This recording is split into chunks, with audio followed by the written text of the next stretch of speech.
Bonjour tout le monde, bienvenue dans cet épisode 14 de Our Vision Talks, épisode qui portera sur... Sur l'entraînement aujourd'hui.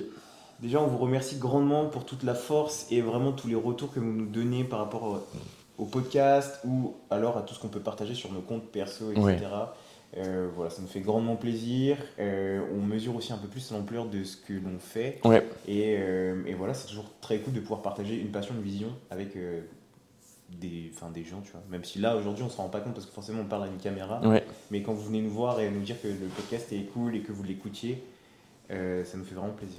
Et que vous compreniez surtout la vision qu'il y a derrière. Mm. Parfois, s'il peut y avoir des avis un petit peu divergents, des visions qui ne sont pas forcément les mêmes, c'est cool aussi d'échanger par rapport à ça.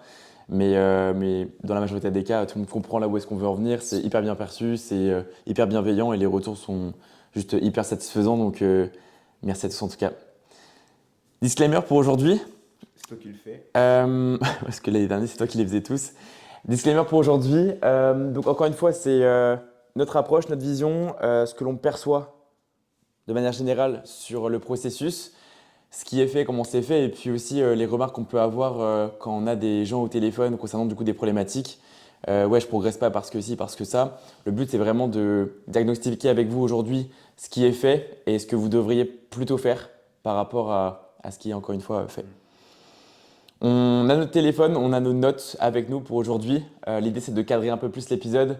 Je pense que partir un peu dans tous les sens n'aura pas grand intérêt.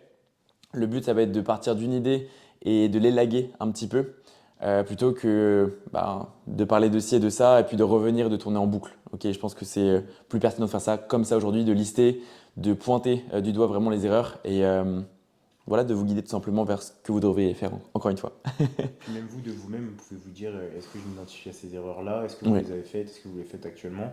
Et même peut-être en ajouter derrière. Donc voilà. Aujourd'hui, on a 10 erreurs. C'est 10 erreurs qui sont ouvertes au débat, donc n'hésitez pas à réagir dessus.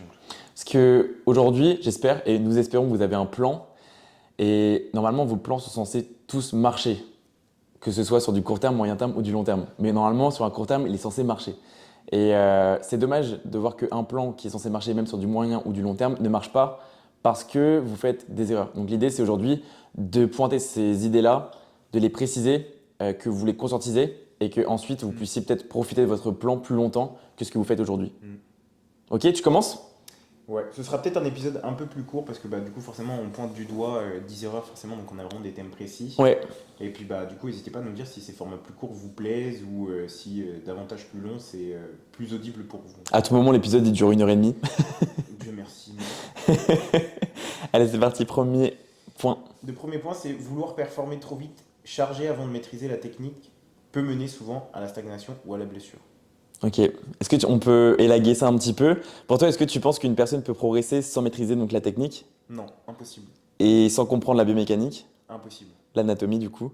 Tu dois comprendre ton mouvement avant de pouvoir prétendre à performer dessus. Tu vois. Ouais, c'est une question que j'ai reçue là récemment d'un de mes coachés. Il me disait oui, est-ce que je peux progresser en ne connaissant pas forcément l'anatomie et les fonctions biomécaniques? Alors, je te demande pas de comprendre toutes les fonctions, mais je te demande de comprendre le mouvement en lui-même et de ressentir ce que tu dois ressentir, à savoir le muscle qui est ciblé, quoi. Ça va être simple, mais vous devez avoir une compréhension du mouvement. Parce que si vous faites un mouvement bêtement, vous êtes sûr que tôt ou tard, ça soit pas bénéfique. Mais pour revenir à la problématique, on a toujours du coup cette notion de, de, de- de- de vitesse, vouloir performer trop vite, l'impatience. Mm. Et c'est généralement l'impatience qui crée justement la frustration et la stagnation. Ouais. Puis même de manière générale, genre, ne pas pouvoir standardiser tes répétitions, c'est quand même assez compliqué après pour pouvoir prétendre à performer dessus. Et puis Ouais. même avoir un mouvement pas correct, ça peut souvent amener soit du coup à pas cibler le muscle que tu veux, Ouais. parce que tu compenses avec d'autres muscles, ou alors du coup tout simplement tu peux te blesser quoi. Ce que j'aime dire, c'est prendre 2 à 3 semaines d'observation autour du plan d'entraînement. C'est très mal perçu généralement parce que, encore une fois, c'est la course au résultat. Et imaginons, moi, je fais cet effort de 3 semaines d'observation, Valentin ne les fait pas. Moi, je vais voir Valentin surchargé et prendre peut-être de l'avance par rapport à moi, donc je vais être frustré de ça.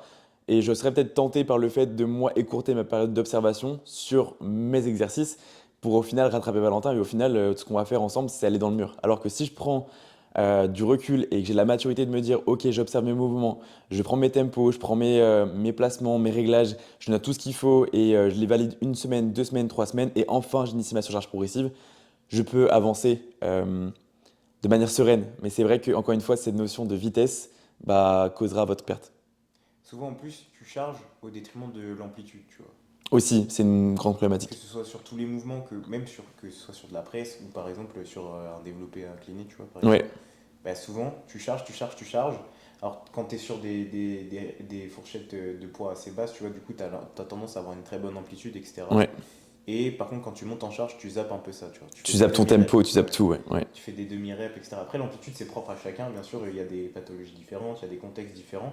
Donc, forcément, c'est adaptable à chacun. Mais en revanche, genre, si tu fais des demi-reps, tu pourras pas prétendre à progresser que quelqu'un qui a une réelle amplitude et qui a un réel tempo sur ses exécutions. Ou alors que juste ton amplitude à toi de la semaine dernière n'est pas la même que ce que tu présentes aujourd'hui. Si vous n'avez pas des mêmes standards, donc la standardisation n'est pas respectée, ne prétendez pas à progresser. Parce que soit tôt ou tard, en fait, vous allez vous blesser tout simplement, ou tôt ou tard, vous allez juste vous demander, mais en fait, qu'est-ce que je fais aujourd'hui, quoi? Est-ce que je revois ma charge? Est-ce que je revois donc mon volume? Est-ce que je revois mon format? Et de manière générale, est-ce que ce que je fais aujourd'hui, c'est bien? Mes calories? Enfin, il y aura trop de questions qui vont se poser. Donc, si vous ouvrez la porte aux doutes, les doutes vont juste gâcher votre potentiel de progression, quoi. Mm.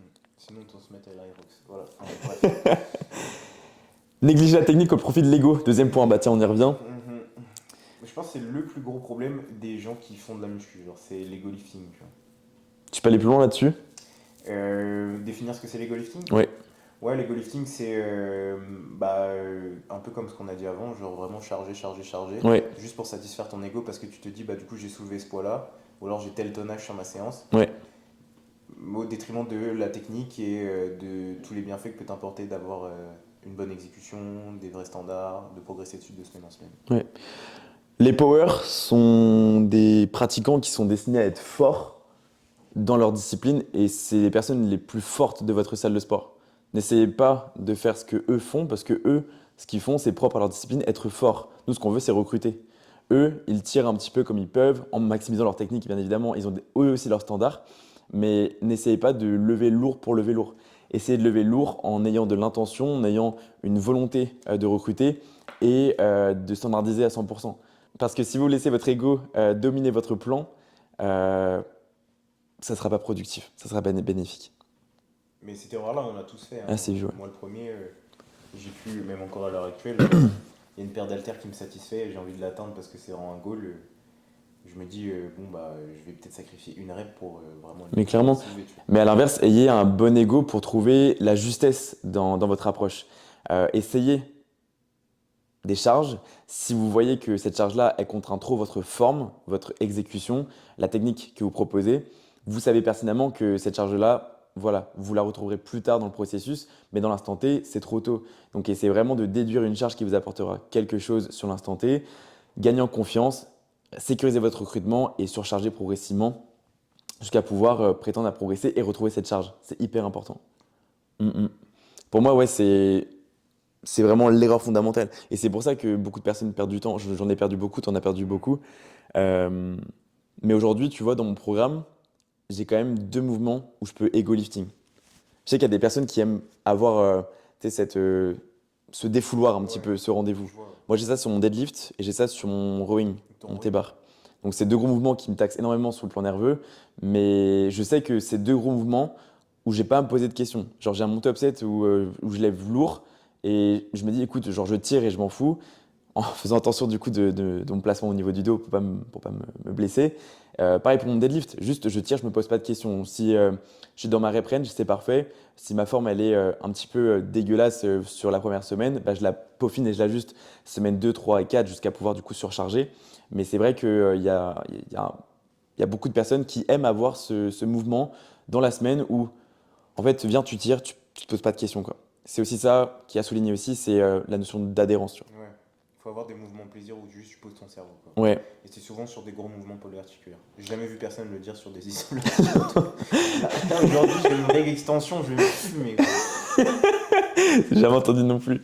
Mais ça ne veut pas dire que vous devez avoir que du plaisir dans votre programmation. Encore une fois, on a déjà évoqué ce sujet-là. Si vous avez que des mouvements où vous kiffez faire l'ego lifting, croyez-moi que c'est pas bon signe. Ouais? Ouais, non, je suis plutôt d'accord avec ça. Moi, j'ai pas de mouvement plaisir, mais c'est parce que mon coach, il a fait mal. T'as du RDL? T'as du RDL, ça va. T'en as besoin du RDL. On essaye de se soulager comme on peut. Point numéro 3. Changeons de sujet. Changer de programme trop souvent sans continuité peut mener à une non-progression. Changer de programme trop souvent, c'est aussi l'industrie du fitness qui veut ça. Ouais, la quête de nouveauté. La routine qui n'est pas la mieux perçue. Je sais que dans le côté bodybuilding anglais, américain, enfin bref, tout sauf en France, parce que vraiment les Français ont un problème avec ça, avec la routine, c'est très mal perçu, je trouve. Alors qu'au final, la routine, avoir un même plan d'entraînement, avoir des exercices qui sont ceux qui sont, tu les connais, tu les utilises depuis 30 semaines, 52 semaines, c'est très mal perçu en France. Alors qu'au final, c'est ce qui peut t'arriver de mieux, tu vois. Si c'est des mouvements avec lesquels tu progresses, bah pourquoi tu les changes? Et en France, bah, on me pousse à l'achat, on me pousse à la consommation. Et c'est vrai qu'on va créer beaucoup cet appel à l'action, c'est-à-dire ah, tu stagnes ici, change de programme maintenant, change ton exécution.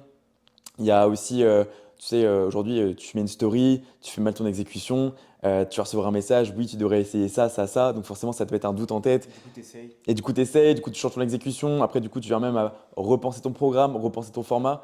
Donc, il y a vraiment toute une industrie qui est tournée vers la consommation, vers la frustration. Et à mes yeux, c'est dommage. C'est dommage. Mais c'est même pas que sur les exercices, ça peut aussi venir sur les rep range, etc. Tu vois. Oui, Il y en a beaucoup qui disent ouais, j'ai pas envie de faire du volume là, j'ai plutôt envie d'avoir des rep range un peu plutôt courtes. oui. Et du coup, ça demande à avoir du 5-8, genre. Pour avoir des stratégies de récupération, parfois, c'est pas mal de changer de rep range et tout pour diminuer ton nerveux. Mais c'est vrai qu'à la longue, encore une fois, changer pour le confort, ça n'a pas grand intérêt. Si on t'a prescrit du volume, genre mange Oui, ton volume et ça peut que te faire du bien. oui. T'as un message à faire passer ici. En plus, j'étais chez lui hier soir. Mais ouais, en fait, on en revient, on en a déjà parlé en plus, c'est des blocs d'entraînement sur 4 semaines, sur 8 semaines, sur 12 semaines. Et après, bah voilà, tu changes de programme parce qu'il faut changer de programme parce que apparemment le programme a une date de péremption. Pourquoi changer un programme avec lequel tu progresses, avec lequel tu réussis à surcharger? Encore une fois, il faut se poser des questions ici. C'est dommage, c'est juste du gâchis pour moi et c'est de la perte d'argent. Tu as un programme, ok, il est conçu d'une façon qui est peut-être pas optimale, mais si tu progresses avec, pourquoi pas le garder.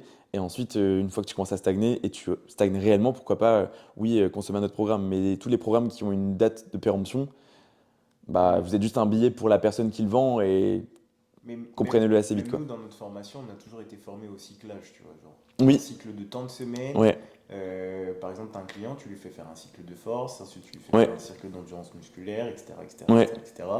Donc on a toujours été fonctionné comme ça, on a toujours été genre éduqué comme ça, en ouais, mode tout a une fin et genre tout est cyclé. ouais. Il faut que ce soit cyclé à l'avance. Genre ce programme-là a une durée de tant de semaines et après tu changes.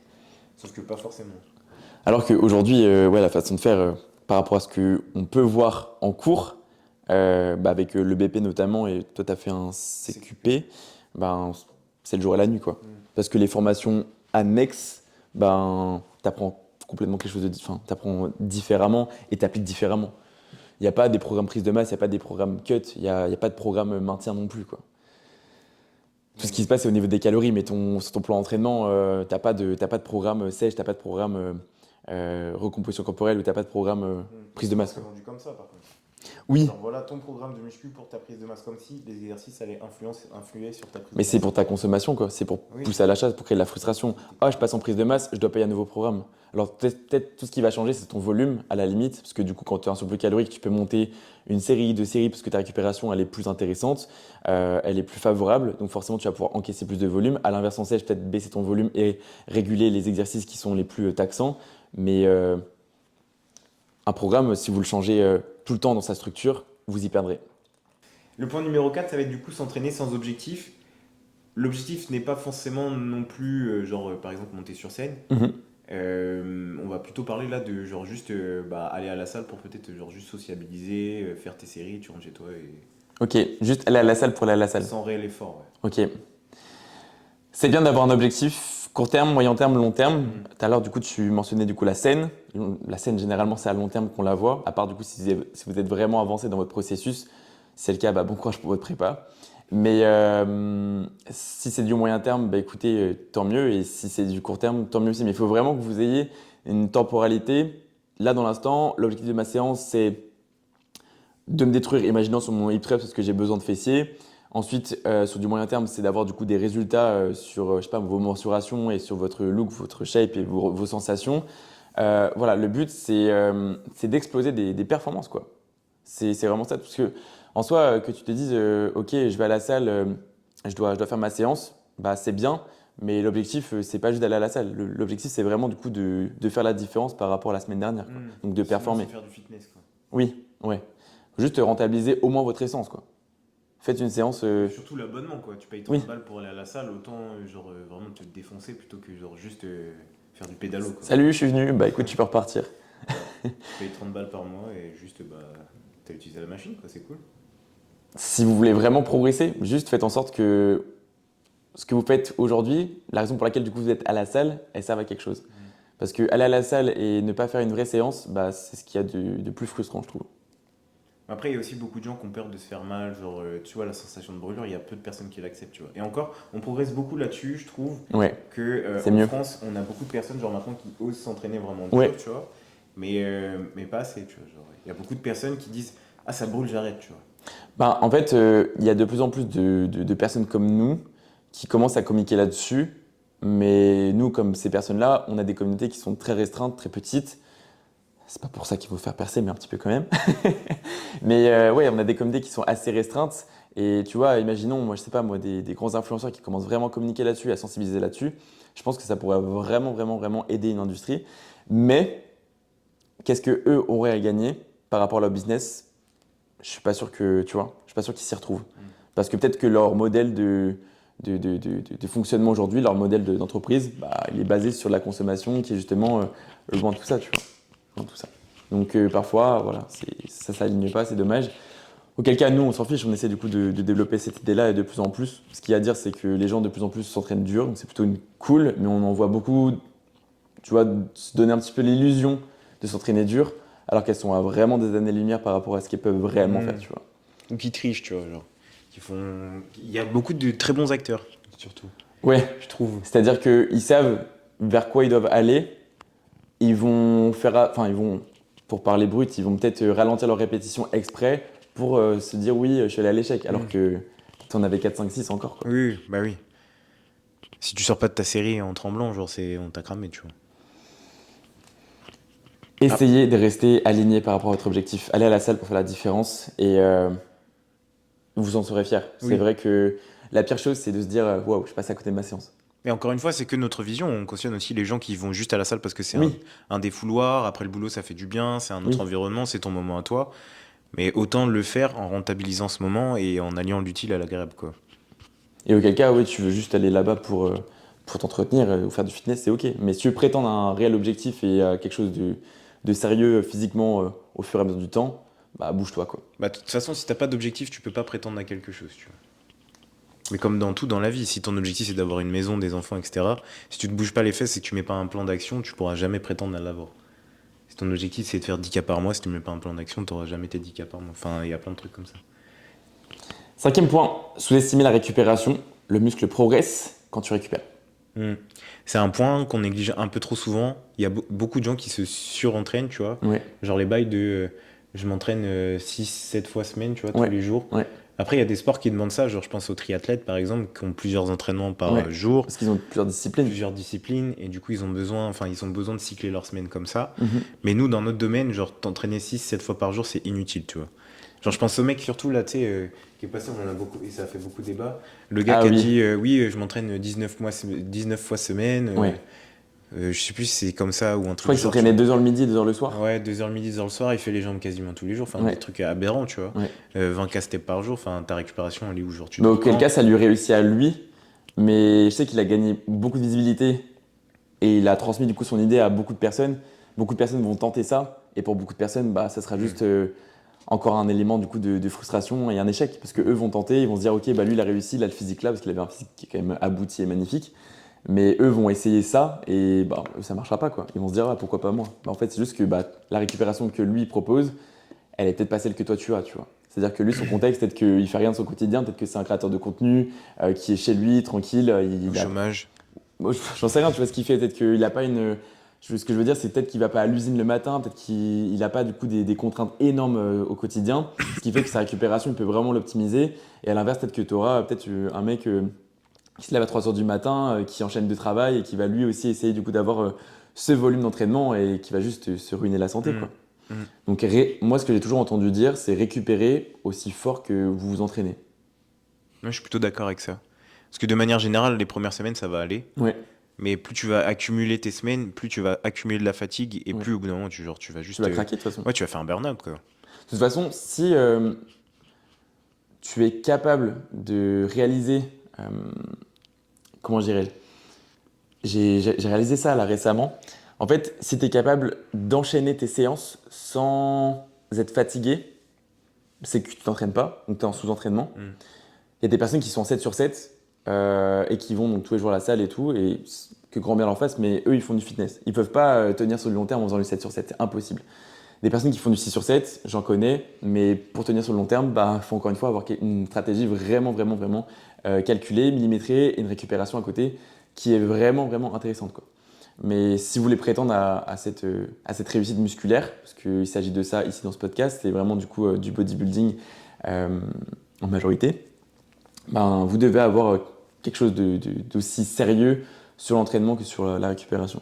Mm. Et même de manière générale, même nous qui nous entraînons peut-être en 4, 5 fois semaine, Ouais, bah, tôt ou tard, tu as peut-être besoin d'un deload ou d'un dévolume parce oui, que genre, tu as besoin de cette phase de ouais, récupération, tu vois. Et justement, ton corps, il te dit merci. Moi, j'ai jamais vu mon corps aussi grossir que ouais, quand il avait pris genre ces semaines de récupération, ces mm, semaines de peut-être de deload ou juste bah, ces semaines de vacances, entre guillemets, ouais, où il a pu vraiment se reposer, récupérer et tu reviens, genre, t'es prêt à tout arracher, tu vois. mm, mm. Les personnes qui font du 3 jours on, 1 jour off, 3 jours on, 1 jour off, c'est cool. Genre vraiment, ça marche bien. Moi, ce que je fais en ce moment, pour moi, c'est du 2-1, donc 2 jours on, 1 jour off, et franchement, c'est trop bien. Essayez du coup d'avoir une flexibilité dans votre quotidien qui vous permet justement d'organiser Mm. vos séances de manière optimale. Euh, mais rusher vos séances, je sais qu'il y en a beaucoup, tu vois, Laurent, j'ai en tête, Laurent, il fait du lundi au vendredi, et après le week-end, il est en off. Bah, c'est bien, mais tu vois, rusher tes séances du lundi au vendredi, ça t'amène pas mal de contraintes quand même. Tu fais ta séance jambes le lundi, mercredi, peut-être une le vendredi si tu as tes jambes à rattraper. 3 lower semaine, ça peut être très compliqué. Encore une fois, donc, il s'agit du coup d'équilibrer son volume ici, donc trouver l'équilibre. Mais ça peut être très très dur, ça met pas mal de contraintes. Donc encore une fois, ayez de la hauteur sur votre situation aujourd'hui, essayez de vous poser les bonnes questions, testez, vous voyez ce que ça donne, mais voilà, il faut vraiment vraiment tenter quelque chose et être à l'écoute de votre corps et ne pas foncer tête baissée parce que vous ne tiendrez pas sur du long terme. Mm. Il s'agit vraiment de trouver l'équilibre, quoi. Si vous arrivez déjà courbaturé sur une séance, Ouais, je suis en ça c'est d'ailleurs. pas bon. Si vous êtes là, vous avez du mal à vous concentrer au quotidien, que voilà, vous sentez un petit peu ailleurs, bah, c'est que vous êtes KO, quoi. Il y a tout quelque chose, enfin, il y a vraiment toute une structure à revoir, donc votre volume à revoir, votre fréquence. Pas votre intensité elle sera jamais assez élevée, donc entraînez toujours aussi dur que vous pouvez, mais revoyez du coup peut-être votre fréquence et votre volume plus précisément, quoi. Mm. Voilà. Et dormez, dormez. Oui, dormez suffisamment. Ouais. 8 heures, c'est préconisé, mais encore une fois, il y a des gens qui suffisent avec 5, 6 heures. Je trouve que les femmes sont plus sensibles à la récupération du Grave. 7-8 heures, Je viens de réaliser voire ça, 9 moi. heures. Je viens de réaliser ça, Que vraiment. les hommes, tu vois, je connais plein d'hommes tu vois, qui progressent Mm. beaucoup en ayant 6 heures parce que ben eux ils sont ok avec ça, c'est le rythme. Mm. Mais je sais qu'une femme, si elle dort 7 heures, genre c'est chaud quoi. Mm. Même il y en a une que je connais, elle fait 10 heures. Si elle passe ces 10 heures, attention la journée qui va passer quoi. C'est compliqué. Donc voilà, dormez. La base c'est dormir. Votre diététique, parce que la diététique participe énormément à la récupération. Ensuite, ça va être votre supplémentation par rapport du coup à vos besoins. Et ensuite, ça va être un équilibre à trouver entre la fréquence, le volume et l'intensité. Alright, on est parti T'as un peu tout dans dit, tous les ouais. sens, mais voilà. Ensuite, bah, le point numéro 6, on y arrive.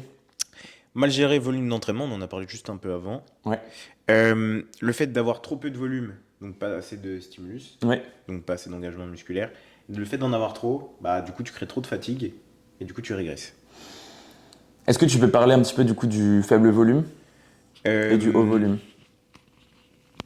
de ce que c'est? Ouais, Bah faible volume du coup c'est d'avoir peut-être pas assez de volume sur tel muscle. pas assez de Comme, série de travail, pas assez de comme, série effective, ouais. ouais, comme ça peut être aussi ne pas avoir assez de répétitions d'avoir du coup des rep range trop courtes, enfin pas assez élevées pour certains muscles ciblés, tu vois. Ok.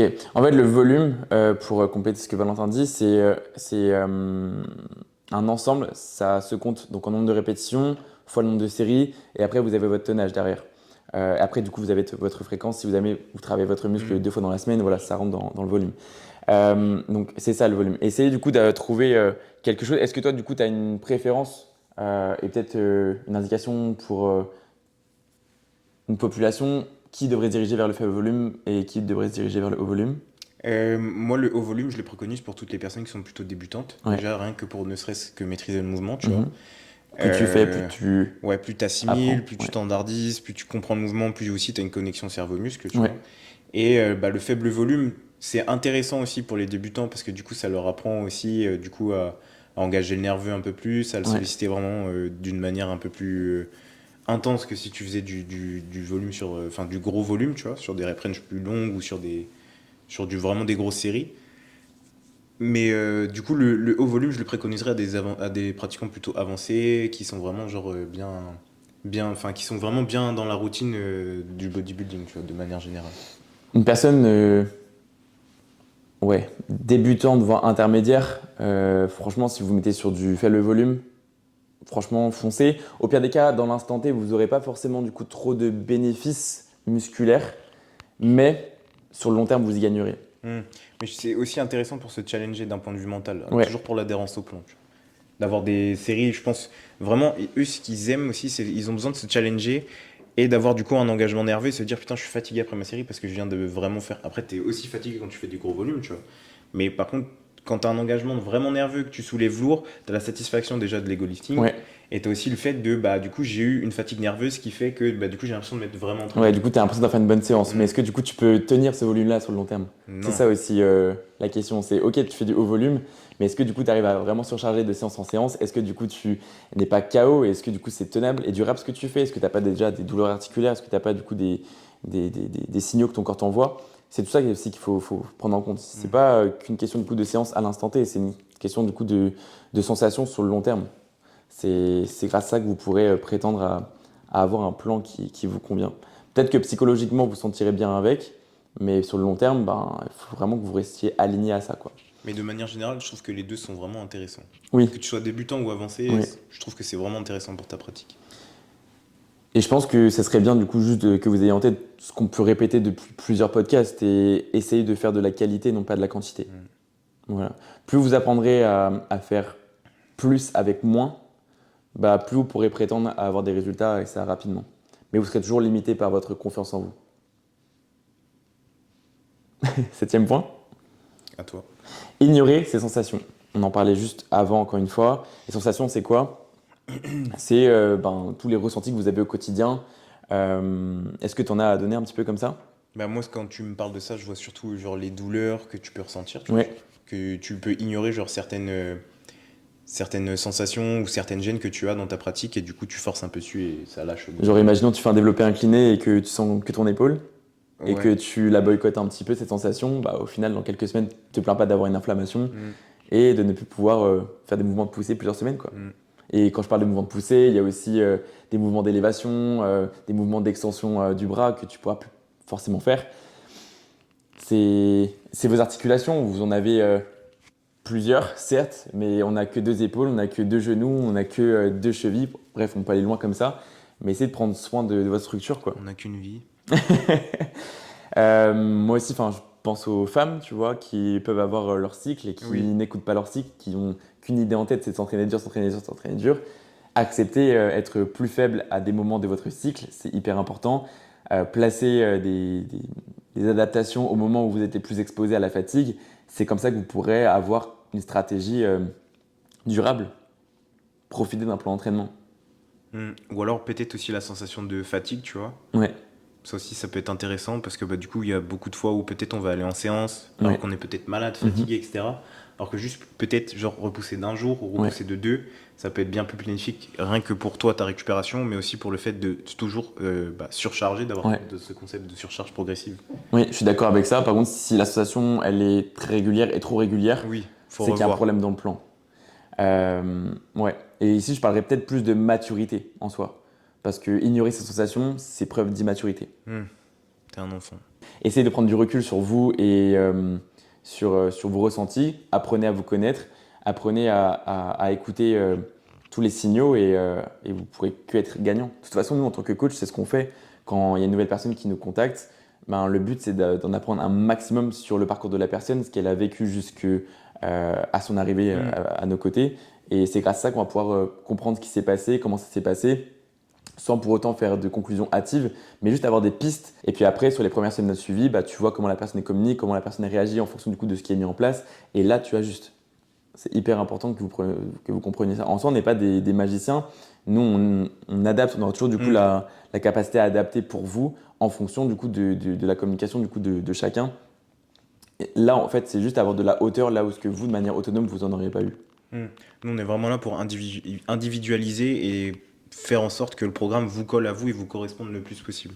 Parce qu'il y a une grosse partie qui est théorique. Toute la théorie, on la connaît, on doit la mettre en place et c'est grâce à ça qu'on peut avoir les résultats que l'on a.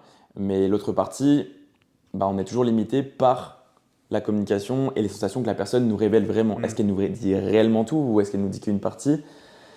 C'est toujours ça un petit peu la subtilité d'une personne qui avance vite par rapport à une personne qui avance moins vite. Et c'est pour ça, on le répète assez souvent, la communication, c'est vraiment la clé pour qu'un coaching se passe très très bien de manière générale. Si vous communiquez pas assez avec nous, bah forcément, il y aura des outils qu'on pourra pas mettre en place ou alors des outils qui vous seront pas bénéfiques parce que tout simplement, la stratégie ne sera pas adaptée parce que vous n'aurez pas dit en amont quel problème vous avez, quelle pathologie ou encore juste qu'est-ce que vous aimeriez et quel objectif vous voulez atteindre. Point numéro 8. Du coup, on en a parlé un tout petit peu avant, mais du coup, ça va être de copier les entraînements des autres. Ouais, est-ce que ça arrive fréquemment pour toi? Moi, je pense surtout d'un point de vue réseau, tu vois ton influenceur préféré bah, faire cet exercice ou alors utiliser telle machine, tu te dis bah telle machine elle est trop cool, j'ai envie de la faire. Ouais. Ou cet exercice, c'est genre l'exercice miracle pour développer tes pecs, tes fessiers, ce que tu Ouais. veux. Et du coup, tu commences à le faire, sauf que si tu as de la chance, ça marche sur toi, mais potentiellement, ça peut juste aussi amener tellement de contraintes, des blessures, etc. Genre, du coup, de la perte de temps. Faites attention à la manière avec laquelle vous intégrez de nouveaux exercices. Il y a beaucoup de nouveaux exercices qui arrivent avec la Science Base, c'est plutôt cool. Mais il y a beaucoup d'exercices qui sont assez spécifiques et qui demandent beaucoup de recul. Donc attention à comment vous le faites. Est-ce que vous intégrez directement du haut volume dessus? Est-ce que vous intégrez directement des charges élevées dessus? Beaucoup d'entre vous diront non, il ne faut pas intégrer des charges hautes, mais l'un d'entre vous qui justement du coup le feront. Voilà. Et c'est vraiment d'être aligné avec ça. Mais c'est vrai qu'au fur et à mesure du temps, bah, tu vois, nous aussi, on s'est formé, donc on a découvert du coup de nouvelles approches, etc. Et c'est vrai qu'à la salle, tu as toujours du coup une personne qui va voir du coup ton exécution, ta trajectoire, ton setup, et qui tôt ou tard, en fait, tu vas voir que soit elle va venir te poser une question, soit tu vas voir que dans 2 semaines, elle recopie ton exécution, et tu sais très bien que dans son programme, elle ne l'avait pas avant. Et c'est marrant parce que ça prouve, enfin, à multiples reprises, on voit hein, justement à quel point du coup les personnes ont des standards ou pas. Est-ce qu'elles ont réellement une structure ou est-ce qu'elles sont là juste pour faire leur séance, tester un petit peu ce qui se passe à droite et à gauche et c'est tout quoi. Mais il n'y a pas de mal à ça, mais c'est juste que si vous n'avez pas de structure en vous-même et une structure qui vous est propre, bah c'est bien d'aller à la salle, mais n'attendez pas du coup les résultats quoi. Vous pouvez pas prétendre à progresser sur quelque chose si toutes les 2 semaines vous changez de standard, quoi. Et ça, Genre ton pote, ton gym bro, il teste une exécution. Bah, peut-être que du coup c'est peut-être plus alléchant que des fentes marché. Ben, c'est pas pour autant que tu lâches tes fentes marché. Les fentes marché, oui, c'est très difficile. Oui, c'est hyper exigeant. C'est cardio. Enfin, c'est hyper inconfortable les fentes marché. Mais si tu en as dans ta programmation, bah, c'est pas pour autant que tu dois les lâcher, tu vois. Et encore une fois, on parlait de ça juste avant, genre l'individualisation, c'est vraiment ce qui te fera progresser toi et ce qui fait que du coup ton programme il te correspond. Sinon, bah autant prendre un PDF que tu trouves sur internet et Oui. juste l'appliquer, tu vois. Mais beaucoup de personnes diront non, je veux pas d'un PDF. Mais au final, si on prend du recul, elles en ont toutes un, quoi. Bah oui. Parce que au final, ben, le programme que tu as, c'est le programme de ton pote, parce que tu n'as pas eu peut-être confiance en toi pour t'en créer un, ou faire appel à quelqu'un. Donc essayez justement du coup de prendre de la hauteur, de gagner en maturité là-dessus, parce que ce manque de recul, ce manque de précision, je vais pas dire d'éducation, mais un petit peu quand même, quoi. Ce manque de sensibilisation vous contraint aujourd'hui dans votre progression. Donc allez de l'avant, considérez que votre approche doit être personnalisée, adaptée à vous-même et vous serez gagnant. Peut-être que dans l'instant, ça sera inconfortable, mais l'effort rappelle la récompense. Point numéro 9. Noébé. Oubliez la progression à long terme, la constance bat toujours l'intensité ponctuelle. Ouais. Moi, j'ai une anecdote par rapport à ça. J'ai une cliente qui euh, avait du mal à progresser. Je dis avait du mal parce qu'aujourd'hui, tu vois, j'ai fait son bilan et tout. Et j'étais trop fier, tu vois, de lui montrer ses résultats. En fait, c'est une cliente avec qui je bosse depuis 1 an.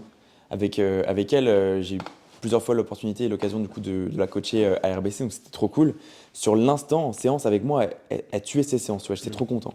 Mais quand elle était en autonomie, elle n'y arrivait pas, elle n'arrivait pas à se pousser. Et ce qu'il y a, c'est que bah, je peux pas être tout le temps là, tu vois, quand tu habites à 2 heures de Rennes, c'est compliqué. Donc tout ce que tu peux faire de mieux, c'est de te filmer. Et en fait, du coup, cette personne-là, elle me dit oui et tout, j'arrive pas et tout quand t'es pas là et tout. Du coup, je dis j'en ai bien conscience, mais là, je suis là 4 à la caméra, donc juste bouge-toi, quoi. Fais comme si j'étais là quand je le suis pas, filme-toi et cette bonne pression de te dire que je verrai ce que tu fais à travers les vidéos. Et elle a longtemps progressé sur des charges qui ne lui apportaient rien. Parce qu'elle avait toujours cette peur de mal faire, cette peur de se blesser, et cette peur de perdre le ressenti, tu vois. Donc elle travaille toujours au ressenti, c'était cool, mais le ressenti, si le ressenti t'apportait des gains musculaires et si tout ne tenait qu'à ça, tout le monde serait bodybuildé, quoi. Et en fait, elle avait vraiment eu son déclic, là, tu vois, ça fait genre 52 semaines qu'on bosse ensemble, parce que du coup, aujourd'hui, ça fait 1 an. Et je dirais que ça fait au moins depuis peut-être 8 10 semaines qu'elle est vraiment à fond et qu'elle est vraiment contente de ses séances. Tu vois, quand elle me fait un retour, je sens vraiment qu'elle est contente. Et si elle est contente, je sais qu'il se passe quelque chose. Parce qu'elle est très exigeante. Et tu vois, là, j'ai fait du coup ses photos avant-après. Je lui ai dit, écoute, peut-être que tu as progressé sur ces 42 premières semaines. C'était peut-être un progrès peut-être plus psychologique pour enfin amener au physique. Tu vois ce que je veux dire? Et ça, beaucoup ne le comprennent pas. Beaucoup veulent aller très vite, mais beaucoup ne peuvent pas aller très vite parce qu'ils sont tous limités par leur confiance. Et si vous n'avez pas conscience de ça, bah vous abandonnerez parce que le processus, il dépend beaucoup de votre confiance en vous. Voilà, c'est vraiment l'anecdote que je voulais partager. Non, c'est bien. Moralité de l'histoire, maintenant, elle fait ses séances en FaceTime avec Val. Mais non, mais en soi, vous pourrez vraiment avoir de résultats très très intéressants sur du court terme. Ça s'est déjà fait, ça se refera encore. Mais il y a beaucoup de personnes qui veulent des résultats sur le court terme qui ne peuvent pas les avoir parce qu'elles sont limitées par leur confiance en elles. De toute façon, on l'a dit, il faut un objectif à court terme, il faut un objectif à moyen terme, il faut un objectif à long terme. Oui. Et de manière générale, cet objectif à long terme primera toujours sur tout le reste. Faut vraiment avoir la vision loin. C'est pas ça qu'il faut dire. Faut vraiment voir le plus loin possible pour pouvoir rester ancré aussi dans ton processus, tu vois. Oui. Si t'as pas de vision à long terme sur ce que tu veux faire, de là où tu veux être dans 6 mois, dans 1 an, dans 2 ans, dans 3 ans, c'est un peu compliqué pour avoir une adhérence, tu vois. Si tu te dis j'ai atteint mon objectif dans 6 mois Ouais. et qu'il n'y a pas plus après, Ouais. bah, tout simplement tu lâches et tu dis bah maintenant j'ai fait le job, du coup je peux arrêter, tu Voir sur le long terme. Que ce soit de vous à vous-même, même avec votre coach. Parce que si vous visez une compétition, bah, c'est bien. Mais généralement, la première, tu vois, pour nous, bah, la première, elle initie juste un processus. Après, bah, il ne tient qu'à vous de progresser avec votre coach si vous avez donc toujours la même vision, que vous êtes satisfait du travail et que vous êtes sensibilisé du coup à tout ce qui vous attend. C'est juste une étape. C'est pas une finalité en soi, quoi. Et moi je suis vraiment genre confiant de ça maintenant parce que bah, tu vois, du coup avec toi j'ai fait 2 prises de masse Ouais. et j'ai jamais aussi bien rentabilisé ma prise de masse qu'après ma compétition. Pour qui, pourquoi, je sais pas. Parce que ta base était plus propre. Ouais, mais il n'y a pas eu d'effet magique parce qu'en soi j'ai appliqué les mêmes choses. Mm. Juste, genre, j'ai. Après, Ta constance, ouais. ça a été de plus en plus individualisé au fur et à mesure, tu vois, Ouais. parce qu'on a appris à se connaître, on sait ce qu'il me faut, etc. Mm. Mais, genre, même de manière générale, ma prise de masse a été bien plus. Genre, alors que je suis pas. Je suis qu'au début de ma prise de masse, Ouais. tu vois, je suis pas si avancé que ça dedans. Mais les résultats sont déjà tellement plus logiques que ce que j'ai pu proposer avant, tu vois. Parce que je suis plus constant, plus fort, je m'entraîne bien plus dur de plus en plus. Ouais, tu te filmes beaucoup plus Je aussi. me filme plus, Ouais. j'ai beaucoup plus de retours sur moi-même et Ouais. j'ai un avis aussi beaucoup plus objectif. Et tu as eu touché au concret aussi. Tu as Oui. touché le concret de la scène.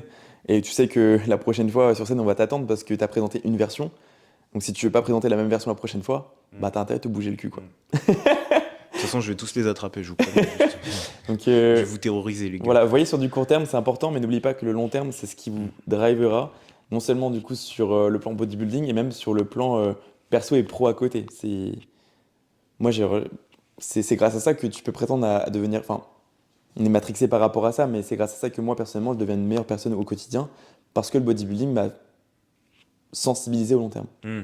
Parce que t'es obligé de voir à long terme. Ou alors t'es une girouette. Parce qu'avant, je voulais tout de suite. Tu peux demander à ma mère, avant, tu vois, je faisais des caprices un petit peu. Mm. Je veux ça maintenant tout de suite, je veux acheter ça maintenant tout de suite.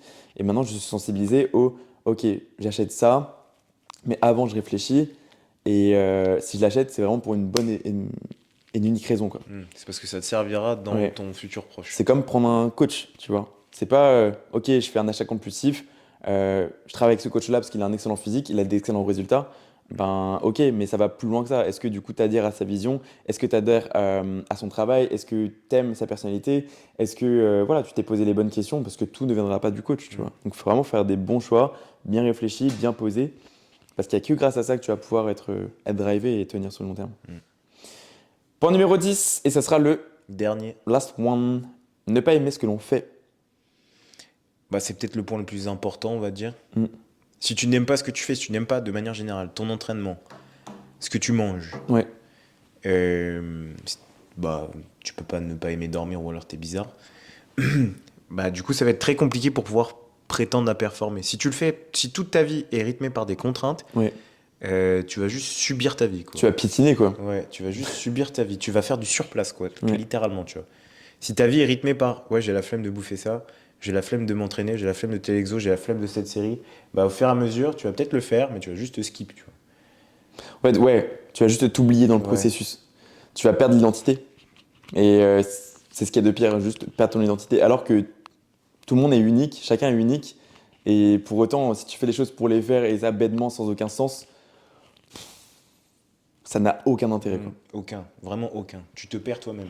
Donc accepter le fait de ne pas aimer certaines tâches, Mm. certains exercices, certaines missions, parce que ces missions-là qui sont déplaisantes et inconfortables, elles vous apporteront que du positif. Mais pour autant, retrouver une majorité d'exercices, une majorité de missions qui vous sont profitables sur le plan psychologique, qui vous stimulent et que vous aimez faire. Parce que c'est grâce à ça que vous tiendrez. Sinon, aller faire du crossfit. Imaginons, pour amener la théorie à la pratique, je sais pas moi, vous voulez un fessier, poulet développé, et que vous ne voulez pas faire du hip thrust. Si vous avez vraiment une problématique avec le hip thrust qui est d'ordre articulaire, ok, on l'entend.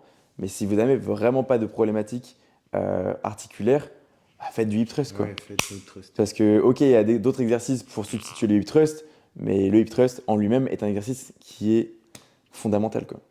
Je suis plutôt d'accord avec ça. Encore une fois, il y a plein de solutions pour amener à un gros fessier, mais le hip thrust reste un incontournable, tu vois. C'est un exercice sur lequel tu peux charger lourd, tu as une forte tension de contraction, enfin, il y a plein de bénéfices au hip thrust. Donc, essayez vraiment, du coup, de voir l'idée ici, c'est juste accepter l'inconfort. Vous n'aimez pas quelque chose, ok, mais essayez de percevoir bien au-delà de l'inconfort tout le positif que celui-ci vous réserve. Et surtout, essayer d'analyser pourquoi est-ce que t'aimes pas ça, tu vois. Ouais, Parce que ça se trouve, c'est tellement bénin ce qui fait que ça t'amène une contrainte, ouais. qu'au final, tu peux juste, genre, bah, mettre ça de côté parce que c'est tout petit et que tu peux juste après apprécier l'exercice. Tu parles de désamorcer une problématique Ouais. qui ruine un petit peu ton approche. Ok, je vois. Ouais, t'as un exemple? Non, pas pour autant. Bah, on peut parler du hip thrust, tu vois, parce que bah, même de faire les jambes de manière générale, tu vois. De faire les jambes, ça demande beaucoup. Ouais. Ça demande plus que de faire le haut du corps, on va pas se mentir. Nerveusement, ouais, c'est. Mais même genre en termes de douleur, tu vois, ça brûle tellement plus vite, ça Oui. fait tellement plus mal, tu vois, que de travailler les pecs.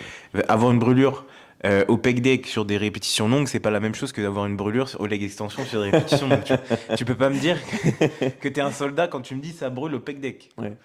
Tu me dis ça brûle quand t'es au leg extension et que vraiment tu te butes. Oui, là, je peux te dire, oui, mec, bienvenue dans ma team, tu vois. Mais genre, de manière générale, ça peut être déjà le premier frein à une personne. Pour revenir au hip thrust, une problématique c'est oh ok le hip thrust il me saoule parce que j'ai toujours mal aux hanches. Mais juste juste désamorcé donc l'inconfort du mal de hanche, bah tu mets un tapis, deux Ouais, tu tapis, mets un tapis, deux tapis. un et puis c'est poussipad parti. et tu mets un pull et voilà quoi, ça devrait aller quoi. Tu t'habilles pour l'hiver et puis tu fais ton hip thrust. Ouais. Donc voilà, essayez juste d'être pragmatique, lucide et ne pas oublier l'objectif court, moyen, long terme. Hyper important, gardez la vision. Ok? Et aimez ce que vous faites. Voilà pour aujourd'hui. Je pense qu'on a tout dit. Ouais, peut-être qu'on a peut-être radoté par rapport à certains épisodes qui précèdent. Auquel cas, si vous avez des questions, n'hésitez pas du coup à les poser. J'espère que l'épisode vous aura plu. On se retrouve la semaine prochaine pour un nouveau podcast. Il me semble que c'est un Q&A la semaine prochaine. Encore? J'ai l'impression que ça passe tellement vite, genre. Ouais. Encore une fois, voilà, si vous avez des questions pour nourrir ce Q&A, n'hésitez pas. Que ce soit des questions sur les 5 derniers podcasts ou même quels qu'ils soient, n'hésitez pas. Toute question est bonne à prendre. Même des questions sur nous, si vous voulez apprendre un Ouais. peu plus à nous connaître. Voilà, savoir nos 3 prénoms. Les lourds du bus. Mais ouais, juste merci encore une fois du coup pour tout le soutien, pour tous les retours. C'est hyper valorisant pour nous qui mettons un maximum de passion. Ça nous pousse juste à faire encore plus, à faire encore mieux. Donc ouais, merci beaucoup pour tout ça. Prenez soin de vous et on se retrouve la semaine prochaine pour ce Q&A. Ciao. C'était Bal et Bal.